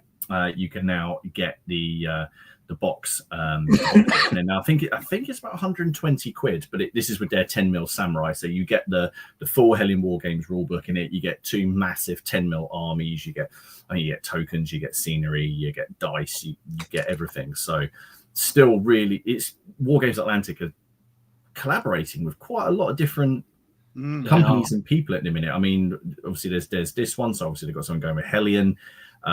There's the Grey for Now collaboration they got on Guards of Traitors Toll. Obviously, there's the Baron's War stuff as well with with Andy Hobday. Well, Andy Hobday sort of works there now, but Footsore and obviously this Quaz War as well. There's quite a their lot. Production quantity is just phenomenal, isn't it? You know, the number of plastic sets they're producing, and you factor in all the digital stuff they do. I mean, it's just amazing how much stuff they're chucking out. A very high quality as well. Yeah. So that's there if people want to order it.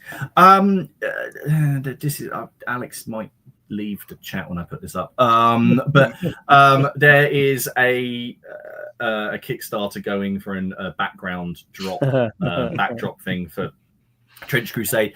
I think it's just. I mean, obviously, it's not going to be useful for anything particularly historical based, but these backdrop books I think are quite interesting.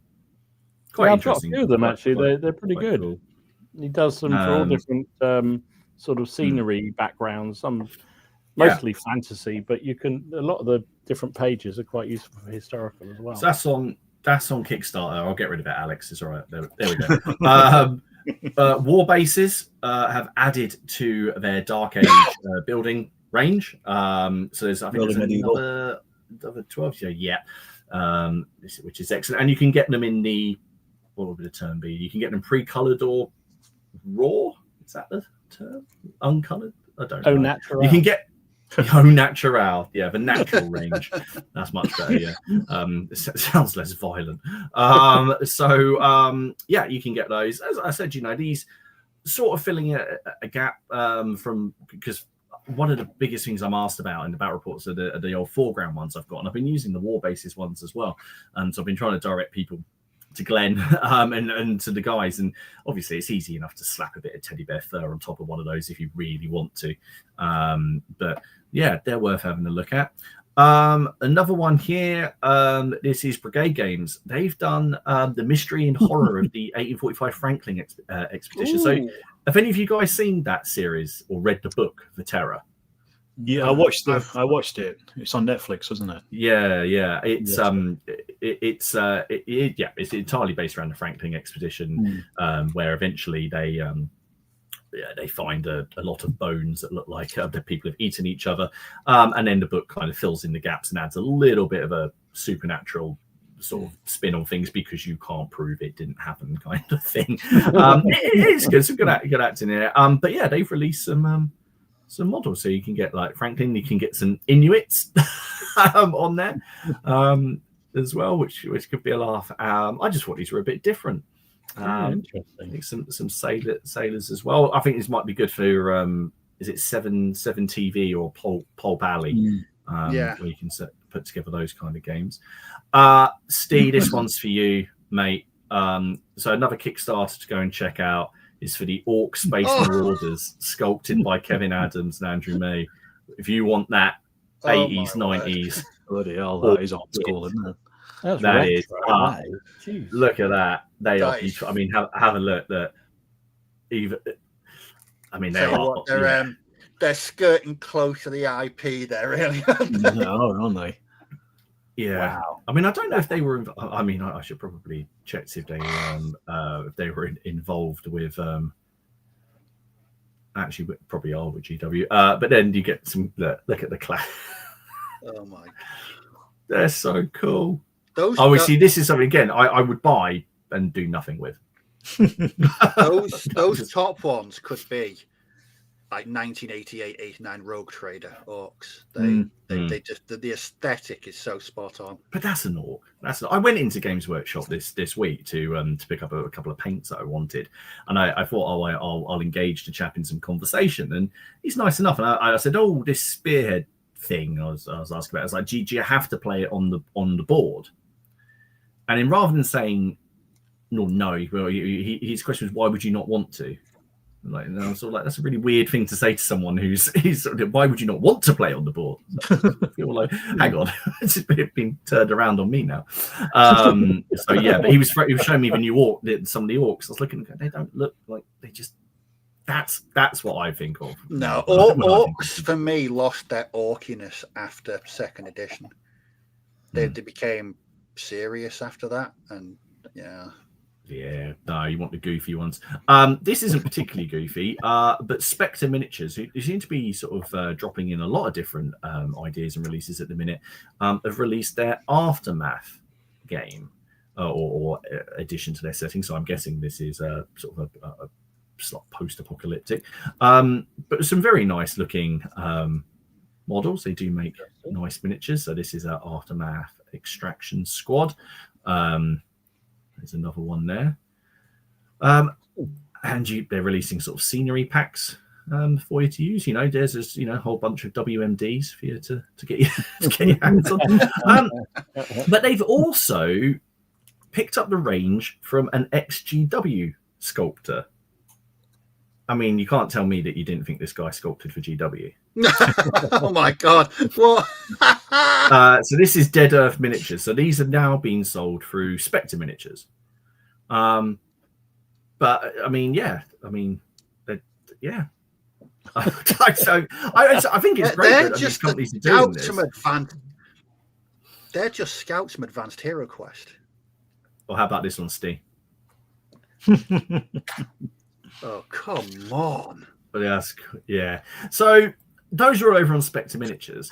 But the final thing to show off, which I've ordered, today the 4th edition pre-orders for Beneath the Lily Banners by Barry Hilton has gone live over on the League of Augsburg website. And there is a finite number. So this is so they're going to fulfill all of the pre-orders before they do any kind of shipping to retailers or anything like that. So this is available for pre-order. It's shipping throughout November. It's I think with shipping it came in at 40, just over 40 quid. So I've ordered it because we've got the great. This has given me the push to get back on with the Great Northern War, because I've only got a couple of units left, and I can actually see on my messages that I believe Robin has done this. I think there was about 130 left when I was over on the rules, but it's a very very nice rule set from what I read. Robin basically said this. I believe his quote was, "This better be good because I've bought every edition and I haven't played it yet." So we'd be bitter, but do head over and have a look at those. I don't think we've got any sort of Crackcon related news or anything like that, have we? That we've got just if you have done a pre-order for merch, then make sure you pay up. So Dom doesn't come around with a bat. No, I'm not coming around. I'm sending Hayley around. She's much more. Yeah, actually, yeah. But I know otherwise, I believe we're just in the countdown and really looking forward to it. I can't wait. I don't know if you saw the dice, Dom, that we. I did. So there's those. Yeah, very nice. There are so many. I've got so many dice here. I just need to remember to bring them. That's the yes, that's the main thing. And yes, just a massive thank you for all of the pre-orders for stuff, because it's been the biggest number of sort of orders. So the amount that we're going to do for the charity is already getting quite high. So we'll just chuck up. So any last orders? There's the t-shirt for this year, which is available in black, olive, or off-white. Black is still the favorite. Black is still the favorite. I think 75% of the orders are makes us black. Wargamers look slim, doesn't it? Yeah, it covers a multitude of sins, doesn't it? I think some people have ordered them because, I don't want to question size or anything like that, but I think some people are ordering how they think they're going to be feeling after the curry. I mean, they're not pre-stacking, getting ready for it. But guys, thank you so much. Those will all be available to pick up when you sign in on the day, or if you can grab one of us the night before if you're at the travel lodge. Yes, just a reminder, if you have logged in and you're one of the people who's messaged saying, is it a choice of going for the curry or going to the quiz? No, the quiz is on the Friday night. Ken's just stupid. So there we go. Bless him. Brilliant. Let's have a look at a couple of the starred comments, and I've got a couple of the other expectations that have been sent through by people. Tony said, Alex, care to try and turn defeat into victory into a war game campaign? I'm assuming that's a book. I'm trying to remember which one it is. Defeat into victory. So I've failed automatically there just by not remembering which book he's referring to. If you could remind me in the comments there, I'll give you a fuller answer. That was a good one to start everything off on the spot. There we go. Major Clanger. I've ordered Battle Group Italy World War II supplement. Expectations 28 mil scale Italy. So I can't. I've only got a 6x7 table, so I use 20 more chats. Excellent. Yes, Bill Slim. Yeah. Darren, he said, Alex, amazing work in your epic Napoleonic. It was great to watch your progress and the results. Cheers, Darren. Much appreciated. I think actually as well, without meaning to put anyone to shame, I think yours, especially with the epic stuff, you see a lot of certainly a big sort of jump in when they release these sets, but very few people seem to stay the course, and it sort of tails off. So that was awesome to actually see when you did that. Here's the box and it's painted, and here's everything and everything I added to it. That was awesome to actually see that, because I think yours might be one of the only videos I saw that's done that. I can't think of any ones. I've not seen that many, but yeah, I mean, I was toying with the idea of getting those box sets anyway before Warlord got in touch with me and asked if I wanted anything. And I thought, well, because it was after I'd been to Waterloo with my pals, he'd got his box set finished, and I was just going, quite nice actually. So I thought, well, I was always going to shell out to him, and I thought it's a chance to play General Darmay 2, which I enjoyed playing down the club. So I thought, right, and just push through, get it done. Single vision. Yes. Ed says he always tends to paint two sides for solo games for someone that's interested, so they can have a playthrough. That makes you a considerate person, mate. That's is it. Martin has said that variety is the spice of life. It is, but it's also the bane of wallets and production. There's a lot of one of these ones. I didn't start on these. Seriously, wargaming. Part of the joy of the hobby is to have several projects. Yeah. I like to have a few on the go. Alex, how many would you say you have on the go at any one time? Well, right now, to be honest, let me just think. I can really offer you. I've got the Prussians. So that's going to be an ongoing thing. That's probably going to last for about another, 6 months to a year easily. So I'm just going to pick away at it. I'm looking at the 6mm stuff for O Group. That's not going to take a huge amount of time to do. I just need to order the stuff. Now I've proven the concept, and I've currently got I'm just waiting on a couple of figures to come through to do a King's African Rifle platoon in 15mm for Chain of Command. So at the moment, just 3 really. But then I've got bits and pieces of terrain and stuff kicking about. So if I fancy a mix up, I've got some Dutch houses that I still need to paint. So I might pull one of those out one day and do that. So 3 or 4, I would have said. Yeah. I've got 3 main ones I'm working on. Steve, what have you got on the go? Because you've got your 40k. I've got 40k. I've got Necromancer. I've made a stupid decision as well. I'm going to try and paint up all the figures from my 2009 copy of Space Hulk. I want to get all those done before the end of the year. And I've got possibly a new bolt action project, but I'm not quite sure yet. It's very early ground. I'm still really enjoying painting these old 40k figures, though. I think they've brought me a new renewed sense of enjoyment of the hobby. It's been good. It's brought back, like Alex said before, though. It's like when you're older and you've got disposable income to buy things that you couldn't buy when you were younger. Yeah, and that's what I'm certainly doing now. Yeah, Dom, what about you? You got your samurai that you're working on. Samurai is sort of front and center. Although, as I said in the video, I'm cheating a bit on that because most of it's been commission painted, if I'm honest, or picked up on eBay, because I find it quite daunting to do samurai still. The Ottoman one, Napoleonic Army, is still sort of in production. Romano-British periods forces, I'm doing both for that. It's still in production. The sort of the Italian Wars one, still working on that. Well, how many are up to? That's 4, isn't it? And then there's the one that I thought I was going to do this year, and I've never actually got around to, but I haven't even vocalized. So that's 5, but I'm not going to talk about that. You're going to talk about it, so we won't hold it against you. Yeah, exactly. I think it's at least 5 at the moment. And then things like Will of the Roses never finishes, does it? As you know. No, I don't think there's. They go on a hiatus, and then you'll have something like, I want to do this specific battle. Oh shit, I haven't got anything for the Duke of Norfolk, which I have to paint before Crackcon. I can feel us heading towards the Second World War again, and I don't know quite what to do with that because I don't really want to do bolt action particularly. So that's what I'm struggling with a bit. But I want to do 28mm because it's God scale, obviously. I don't know. I might think about that as well. We'll see. Anyway, 5, 6, 7. I don't know. Whatever. Okay. Lionheart said, my rally is I thought I had a set number of periods I was interested in would only game, but it turns out I have far more interest in far more periods than I thought. Is that you had more interest in those periods, or because you've now hung out with some people or watched some videos that there's more to those periods than you actually thought? You had some preconceptions about it? Because I'll admit I had some preconceptions about the Italian Wars. Don't tell Ken that.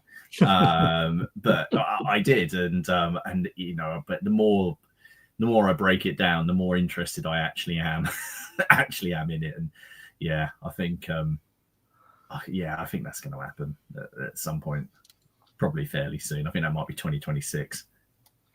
I think a lot of probably our expectations as we're all getting a little older, and we have, as we mentioned before, we got a little bit more time and disposable income as a whole to do things. That allows you to get launched into these multiple projects. But I don't know. Yeah. Yeah. You can choose a little bit more, can't you? Yeah. When you're a kid and you've got a limited funds, they all have to go on one thing, don't they? Whereas otherwise you just have like 3 or 4 figures across about 8 different periods. Whereas the opposite.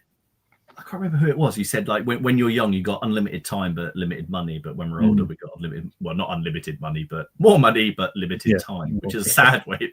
Sad way of looking at it. But limited time is in because of obviously commitment, not because of the impending. Not because you're only here for a second. David has said, Project 1 ACW now have the troops to do any battle. No one's a present. Six for Dom. Project 2 is Napoleonic, same aim. If I live long enough, I'll have to choose what Project 3 will be. You have to find something on the same kind of scale that you've been doing. Valley Boy said, not sure how you can just settle for one Napoleonic army when there are so many other fantastic nations to collect. Oh, I forgot to mention the Piano Wargames have got another Kickstarter going, haven't they? And that's they have. It doesn't. I was going to put that up, but I think it goes live next week or something. So I thought I'd put it up next week. Is it Barden? It is the Barden 1809. They look absolutely amazing. So there is another army going to happen. That's for sure. Everything he does. Shakos has said he had that with painting individual figures in 15 mil. Wanted to play people at the club, found them absolute slog paper and sold the lot. Jamie, I'm pretty sure studying the tactics of is synonymous with putting in an order of unwise proportions to back as miniatures. It's a question for you, Steve. Steve, did you also find that mixing a little Chaos Black with a bit of Goblin Green didn't get you the results that the Heavy Metal Masterclass is promising? No, my biggest fault was not using a brush under a size 3. Oh, I can definitely paint eyes with this. No, that was my. I still miss those paints though, and the oldie traditional early 90s Citadel paints. What in the sort of the hexagonal pots? Yeah. Oh god, I found one of those pots when we moved house, and I don't know why it had been kept. I found my Goblin Green. There's nothing. It was obviously solid. Some of them, I know. I watched a couple of channels, and they've been using Citadel paint. So I've had it for 20 years, and it's still going. I had Bolgren metal for. I think I must have used that for about 20 years. They ran out, and it was the old hexagon pots as well. They're worth a bob or two now.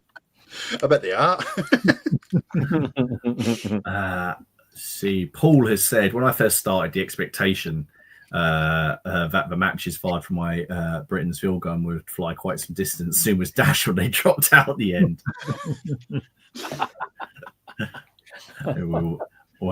David has said for Warhammer, he kit bashed up a high elven light cavalry archers. Look awesome, but slightly less effective on the battlefield, except versus dwarves who can never get anywhere near them.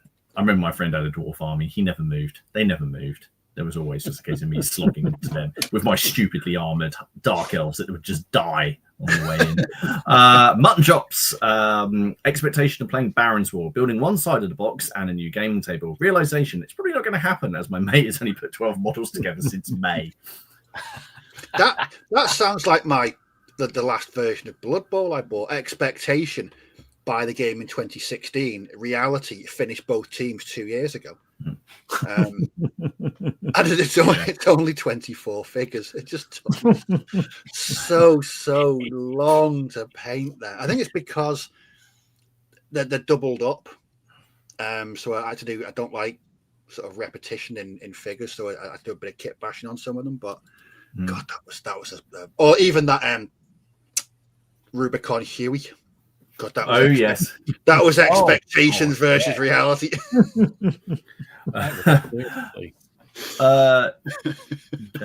Chow, I think. Sorry if I pronounced that wrong. He says, "What do you guys think of tomahawk muskets and tomahawks?"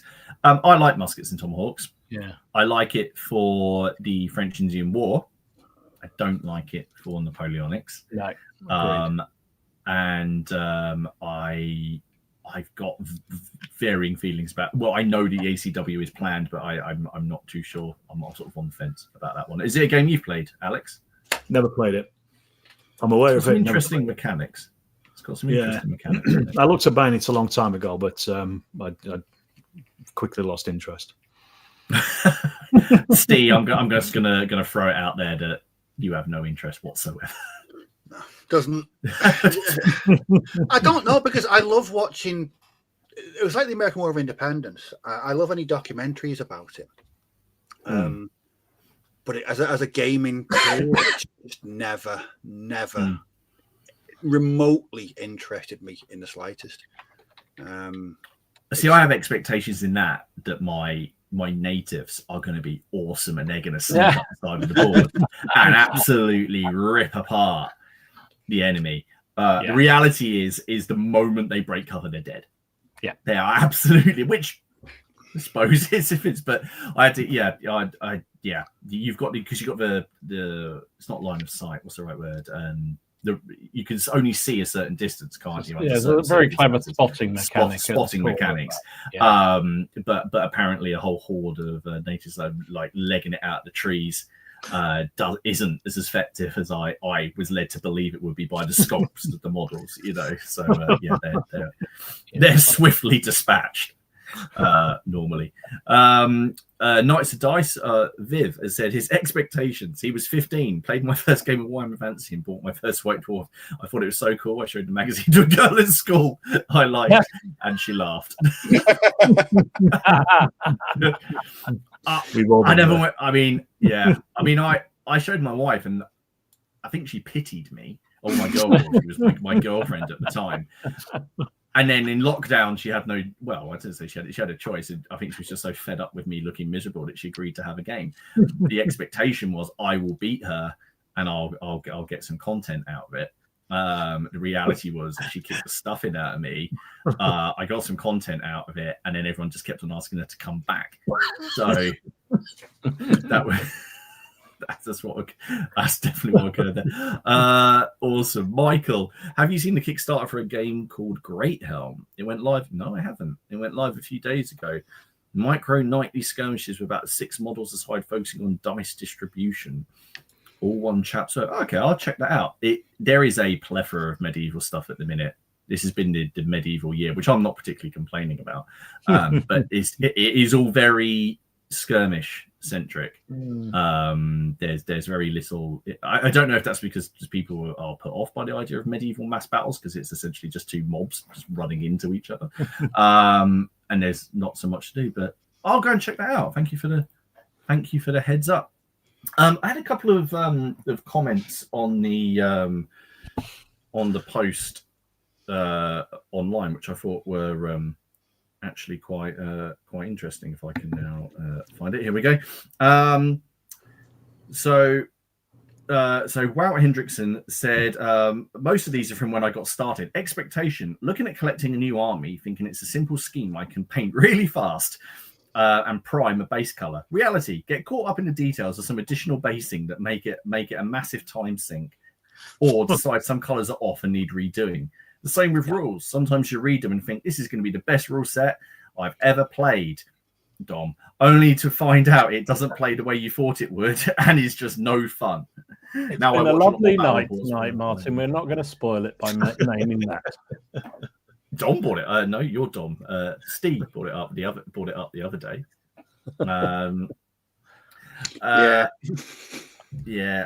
Matt has said, going to his first tournament years ago, he expected it to be the stereotypical super nerd with one-shot armies. In reality, they were all really cool people, but maybe there were 1 or 2 who were like that. To be fair, that's my experience of most competitions I used to do. Yeah, I think they're all spoilt by 1 or 2 bad eggs, as they say. David's comment's actually quite interesting. He said it was best summed up by the concept of two sort of wargaming. He's called them sliders. The first was command level. At one end, you know the name of every sergeant on the table, and you only know the brigadier's name because that's the unit's identifier. It's where the game sits on an almost RPG-like skirmish games with lower figure counts than the average barroom brawl, to the thousands and thousands of miniatures on the table fighting the Battle of Nations at Leipzig. 2 enterprises so different that it's difficult to see them from the outside as the same hobby. Anyway, he hoped and indeed expected it to basically be more on the side of Napoleon than Sergeant Rock. The prevalence of skirmish gaming still surprises him.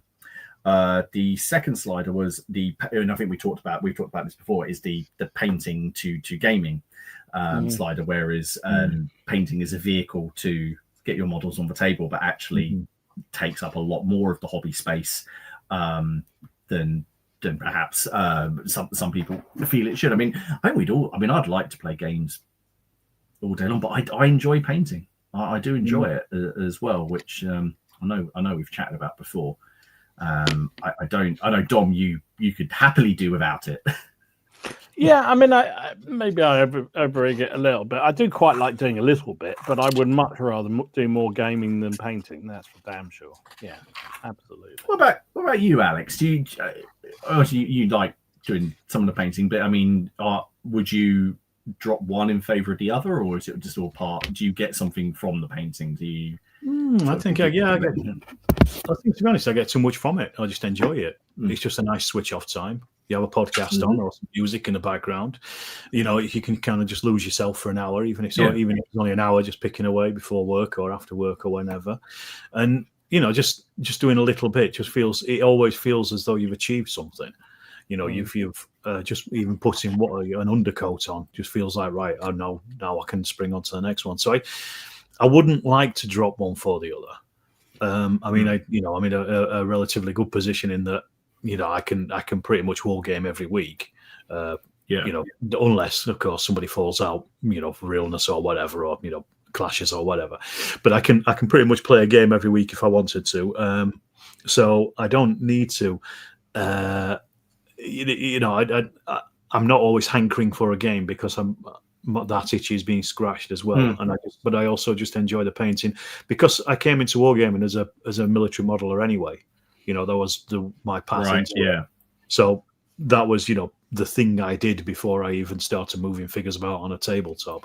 So it's something that's always stuck with me, which is why, you know, I do military modeling still today. When I just fancy just doing a enclosed project, you know, but that isn't just a kit, just pick up yeah, exactly. I mean, just behind me, you probably can't see it here, but I've got a display cabinet full of model kits that I've built over the years that I just move the camera, you can see it there, and it's just full of model kits. You know, none of those turn up on a tabletop. They're all they're just things that I've done, you know, because I enjoy doing it. And every few months, I'll go, right, I'll make a Churchill tank, and I'm do one. Yeah. You know, I like it, and I wouldn't give it up because I enjoy it so much. But what about you, Steve? I mean, if you had to give up the gaming or the painting, well, no, sorry, putting the question to you, would you ever? I mean, would you ever give up one? No, I mean, I still like gaming, but for me, painting fulfills more than just painting figures for to game with. It centers me. I just love painting. It relaxes me. It centers me. If you had a crappy, rough day at work, you know, a couple of hours painting at night, like Alex said, good music on, some figures, lose yourself in your painting. Does absolute wonders for your mental health. It really does. And I'd never want to lose that. I just think it's whether I try and do as a bare minimum half an hour where I can a day. If I can do more than that, like so last week I did. It's one night I did 2 hours. Next night was 3.5 hours. And yeah, it's such a big part of my routine outside of work. I just paint, and I paint whenever I can, and I love it, and I've always loved it. Yeah, I find usually about an hour is enough. Yeah. Just enough to scratch an itch, and you've also you're in a position that you've actually done quite a lot as well, and it doesn't take up the entire night. And you know, Dom will have painted about 4 or 5 armies in that. Yeah, I was say, we must have all had that expectation. I'm just going to sit down and do an hour, and then reality, you look at it like shit. Like she's going to be asleep now. I'm going to go up there. If you're lucky, you can sneak past and sit on the sofa. Then, for example, Haley will wake up, and I'll be like, "Oh no, I just didn't wake you up. You've been asleep for hours. I came up here 2 hours ago. Yeah, the film was great. What did we watch? That is awesome. Thank you so much, everyone, for popping those in. It is a fun view. I suppose we better just leave with one before we look at the viewers' pictures. Alex, you say about one for YouTube. What was your expectation? That's not joke because we've all got channels. What's your expectation with YouTube when you started it versus the reality of having a YouTube channel? What do you reckon? Well, the one that I kind of came up with is this, and I think you guys have probably covered this anyway at some point in your talks. I mean, it's that thing where you pour your heart and soul into a particular YouTube video, and you think that you're sitting there writing your script and you're doing your voiceover, you're doing all the bits and pieces, you're thinking this is going to be great, this is going to hit so many people. People are going to be desperate to see this, and it gets about 4 views, in a month. And you're like, just why? Why was the point? Yet the opposite of that is, and I think you mentioned this, Dom, is you throw something together in about 2 seconds and it gets ridiculous stratospheric views, and you think, what am I doing wrong? What am I doing right in this way? Where's the middle ground in between these two? And I think that's the big thing with the YouTube is I think the expectation is that you put something together that you think is gonna hit the heights, and it doesn't. The reality is it doesn't, and then the opposite is also true. So it's like it can be a bit deflating sometimes, and you just think, why am I bothering? Because all right, you don't live your life around YouTube statistics, of course, but it is nice to put something out and people watch it, But yeah, if he doesn't get any engagement, and they just think, okay, what's the point in this? Do you know what I mean? Yeah, no, absolutely. Well, it's the same when you get when you play any kind of new game. People are going to be interested in it. No, absolutely not. I mean, I want to say the one obviously I did the other day was everyone kept on bugging me, which was fine, to put a table video together. And in my head, I was like, it's really not going to be very interesting. It's going to be me essentially doing fake landscape gardening on my dining room table, and then throwing bits of flock and scatter at it. And then this, I sat there going, no one's going to watch this. No one's going to watch this. They're going to hate it. This looks stupid. And then I mucked it up a little bit halfway through, so I had to clean a bit of the board. And then I remember just getting so worked up because I was like, this is taking way longer. Normally it would just take me 20 minutes to set that up. But I was having to think about, I need to make sure that the camera can see this. Yeah. And then I edited the thing, and I sat there going, this has just got big sections of music and me not doing anything. And then it's done crazy numbers. And I was like, this is great. I've had people go on and go, I never thought about doing it this way. And I'm just sitting sort of there going, okay, and then I'll put out a battle report, and that just sits there sort of going, longer. I was like, before we came on, I mentioned that 40K. The first 40K video I put out, I nearly didn't do it. I did it on a whim, and I'd edited it, I'd published it, and he come to it, and I just thought, this is just not. No one's going to like this. People are going to be like, Steve, why are you putting sci-fi and Games Workshop on your channel? How dare you? you spawn of Satan. Charlatan. Yeah, exactly. And I was shocked the amount of people that watched it and subscribed to the channel on the back of one video. And it was 40K as well. I just didn't expect that. I really didn't. My expectation of since doing YouTube, my expectation is never, ever, ever try to logically understand people that watch your videos. That's a very good. Agree with that. You can't. It's impossible. You got more chance of winning the lottery. Because you cannot tell. You cannot tell when you hit that publish button. It's either going to do well or it's. I'm going to use the term. It's going to whiff. Like I said the other week. And it's a strange one. I'll never understand it. I think when I started my channel, I had this. If I'm honest, I had this whole kind of massive idea that this would be a way for early retirement and make some money and do that, and then pretty quickly you realize that's a load of bollocks. It's not going to happen. Yeah, that's not going to happen. I don't think any of us are going to make any serious money out of doing I YouTube. had a similar thought as well, but it's very quickly proven. It's very quickly obvious, isn't it, Alex? And so, then I kind of transitioned to just I'm going to do what the heck I'm doing, and if people want to follow the journey, then that's great. And then I don't think you're disappointed. I have this discussion with somebody at the club who's trying to do a channel and what have you, and he's a bit frustrated with the viewer numbers. And I said, look, at the end of the day, you're never going to make a huge amount of money out of this. You might make a little bit of pin money occasionally to make out of it if you're very, very lucky.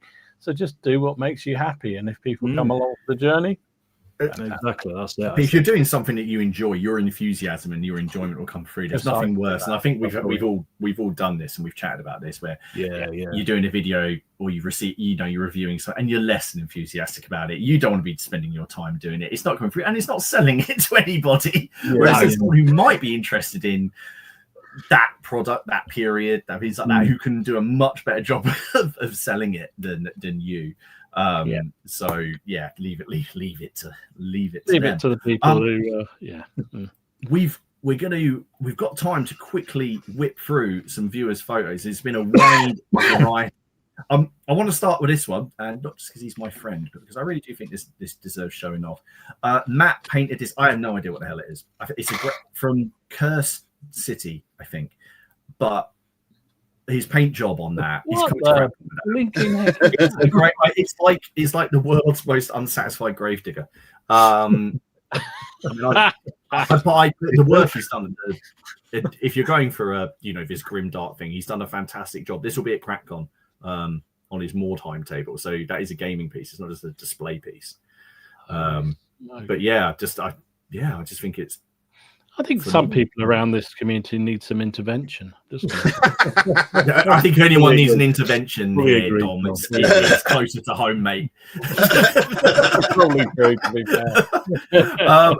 Go on. So Matt, really, really nice. Go have a look. Remember, guys, you can please post up photos in the group. Aaron has been working on some dismounted French dragoons. Oh, nice. Nice. Very cool. I like the that he's put the Gabions on. Yeah, I like the models as well, but nice. I like a Gabion. David has been playing. I know, is it the Battle of Malvern Hill? So he's 6mm gaming. So more battles, and then another battle on this side. Bill Dutton. A lot of Egyptians. Wow. A lot of Egyptians. That's a lovely. Yeah. Holy moly, that's a lot. Yeah, I feel that Yorkshire would be pleased with that. Yeah, do Yorkshire proud. I feel it would. The fact you can't see the other end of the table in the photo is a good sign. Games and Brushes has painted up that new 54mm War Games Atlantic have released. It's very cool. I haven't seen one yet where they haven't gone for the Sean Bean, because I know you get. Don't you get two heads? Yeah, you get two options. You get the Sean Bean look and the book look, if that makes sense. But yeah, that is awesome. Really nice. James has been working on some medievals. Oh, good. Really, really nice. I mean, again, I love the shields. Also, that's the same transfer I used on my pervasives for Ruckus. So very cool. Nice weathering on those. Some guy called Ken's done a boat. Oh. I mean, that's phenomenal. Lovely. I think he posted the mark. I was like, Alex is here. If I don't put them up, I'll. I can't believe he based those boats. That's the problem. Yeah. No. Very. Next up. Matt, now he's been he's been took part in a bolt action tournament, and this was his force, which I just really liked the photo and the models are really nice. That's really nice, actually. Really, cool. Is that US Airborne? Are you asking? Yes, I think it is. Yeah, because I know he's been posting update pictures over the past couple of months, but it's always good to see it all brought together like that. It looks brilliant. A great picture as well. Really shows it off. Nice one. Very cool. And again, useful across lots of different systems as well. Mark has been painting up some Conflict 47 stuff. Dom, have you picked up any of the new stuff? No, I haven't. No, I haven't. Yeah. But obviously there was a lot of stuff at the open day, wasn't there? These are very all over it. I can't get enough of it, me. These do look very cool, though. I'll give you that. Paul has been he's a Gordon's Highlanders, I think. Nice. I like the dude in the front lifting his just the four tart again makes me feel a bit sick. Very cool. Paul Clark has been playing some Pillage. I thought this was a very cool board that he nice that he put together. Really cool. There's a lot of this going around, which is nice to see. I've got so many Pauls on here now. So that was Paul. So we've had Paul Franklin, Paul Clark, Paul Richardson. So he's doing the Opium Wars. Wow. Look at those. They are how cool are they? lovely. That is amazing colours. Wow. Love that. Lovely stuff. Nice. That red and white, it's beautiful. Really, really cool. The Roy, sorry, I don't know why I said that. Roy has he's working on some bases for Dragon Rampant, so a command element, and then some more firing. But that's a gnarly looking war boss there in the middle. That's so cool. I just like, yeah, that's ace. Awesome.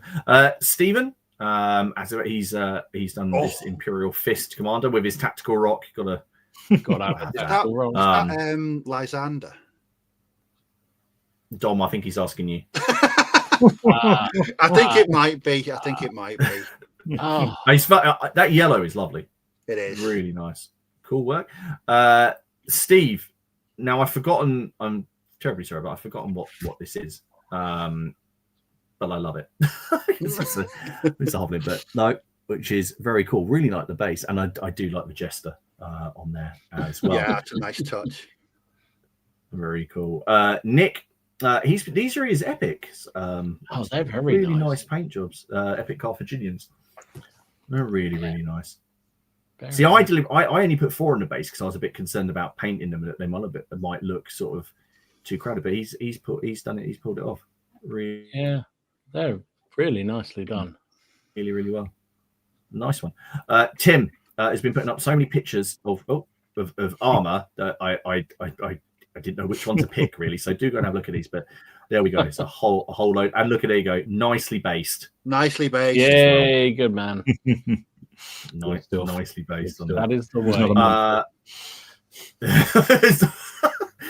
Tony has been working on some Lord of the Rings stuff. That's Eowyn and a whole bunch of Rohan Royal Guard, I believe, which is really nice. He's almost like a unit ahead of me each time, because I was thinking about painting some of these as well. So I might do.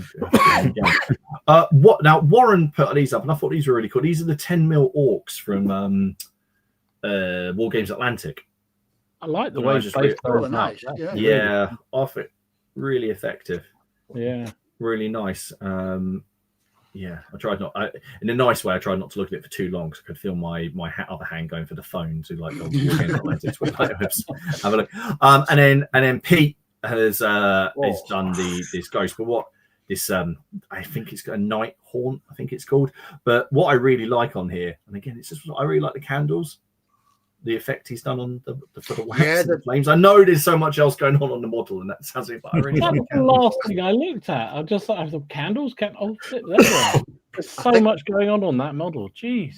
I think the Night Haunts. I think candles are like a repeated theme throughout the entire range. Rather than skulls.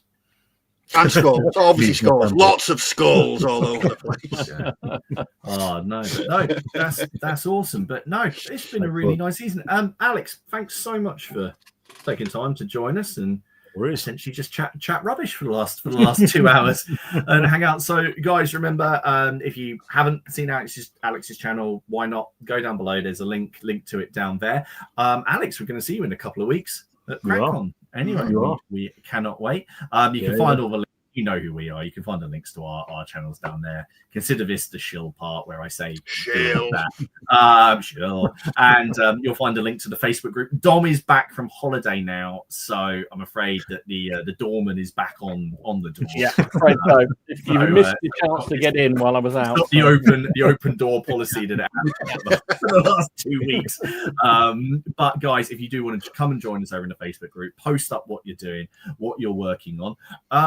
Next week, we don't know where we are, do we? We haven't decided yet. No. Actually, yeah, it could be Dom. It is you, yes.